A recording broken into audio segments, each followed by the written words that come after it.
Hello everyone, आप सभी का हमारे यूट्यूब चैनल में स्वागत है। आज की जो वीडियो लेक्चर है, इस वीडियो लेक्चर में हम क्लास 9th मैथ एनसीईआरटी के प्रश्नावली 5.2 को सॉल्व करेंगे।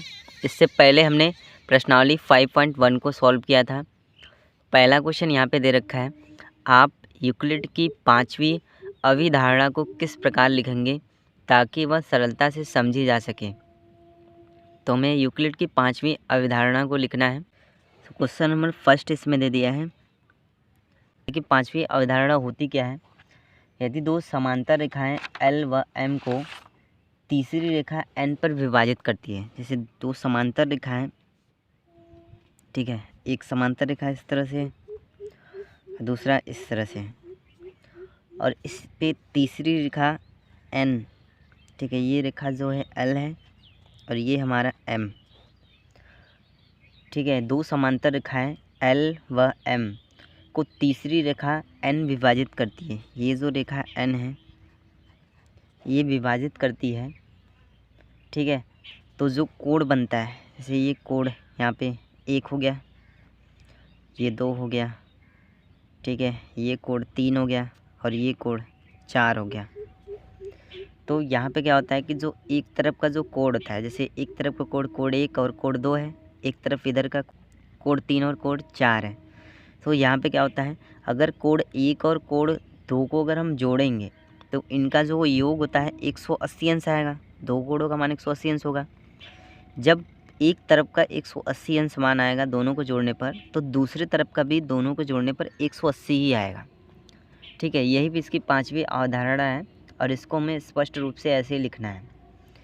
अर्थात यहाँ पर देखा जाएगा कि दोनों संख्याएं जो L और M हैं वो प्रतिच्छेद करेंगी, ठीक है। दोनों संख्याएं L भी प्रतिच्छेद करेगा और M भी प्रतिच्छेद करेगी। तो इसको हमको लिखना है। कैसे लिखेंगे? सेम वैसे ही लिखेंगे जैसे मैंने आपको बताया। यहाँ पे लिखेंगे कि यदि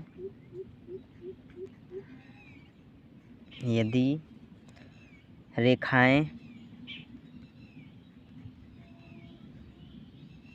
L व M को तीसरी रेखा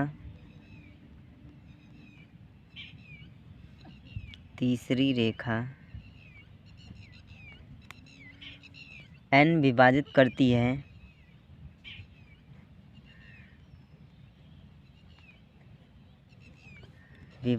करती है,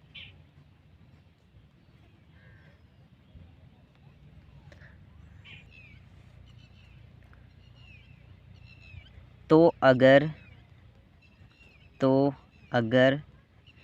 एक तरफ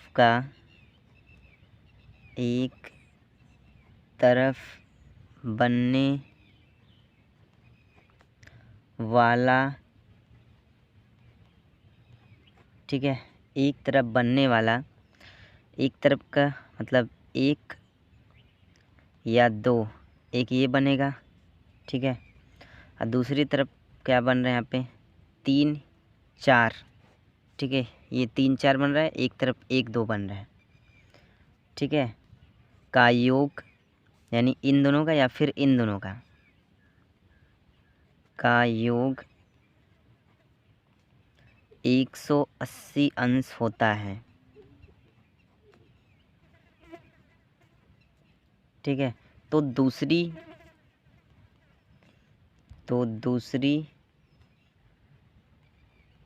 और कम ही होगा,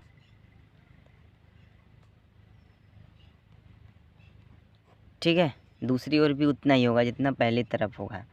अर्थात यहाँ पे समझेंगे कि अर्थात दोनों संख्याएं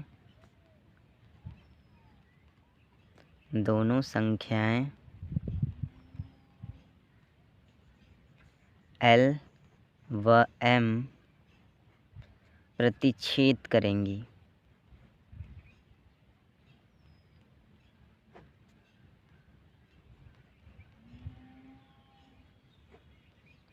तो ये हमारा यूक्लिड की 5वीं अवधारणा थी और इसको हमने सरलता रूप से लिख लिया, ठीक है। इसको लिख के ऐसे समझना है। फर्स्ट क्वेश्चन हमारा हो गया।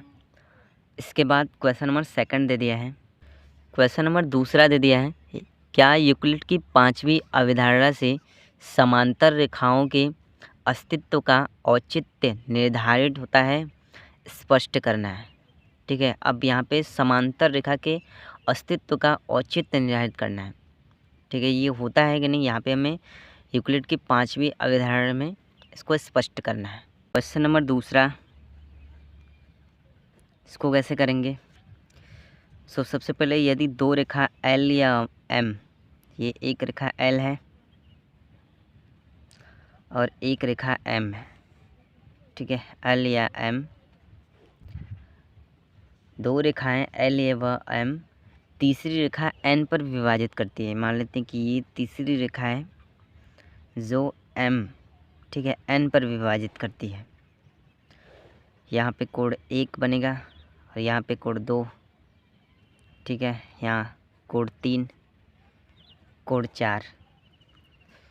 अब यही चीज़ हमको यहाँ पे बताना है कि यदि दो रेखाएं एल व एम तीसरी रेखा एन पर विभाजित होती हैं तो एक तरफ का जो कोण होगा, ठीक है, एक तरफ का जो आंतरिक कोण होगा 180 अंश बनेगा। यानी ये दोनों कोण का जो मान होगा, यानी जोड़ेंगे तो 180 अंश के बराबर होगा। ठीक है, तो दूसरे तरफ का भी ऐसा ही होगा, 180 अंश के बराबर होगा।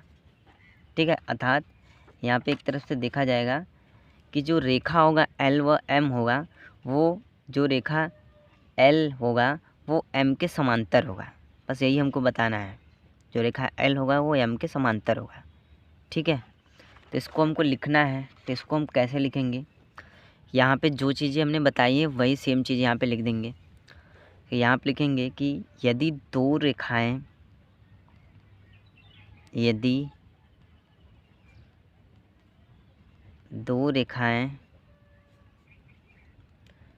एल व एम तीसरी रेखा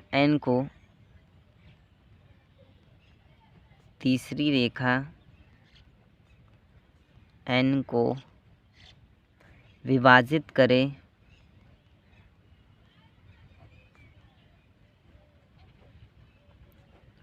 तो एक तरफ के आंतरिक कोण का योग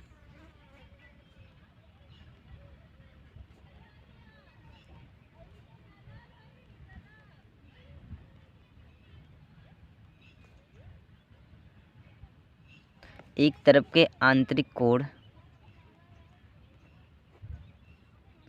का योग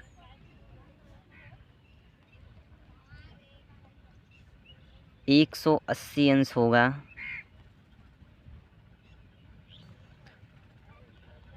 तो दूसरे तरफ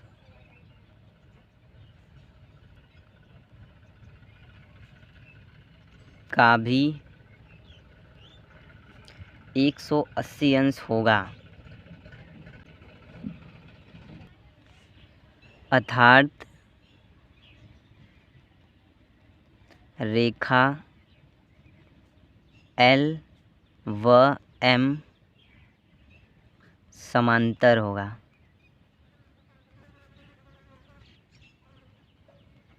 ठीक है, इस तरह से हमको इस वाले में समांतर करके दिखाना था।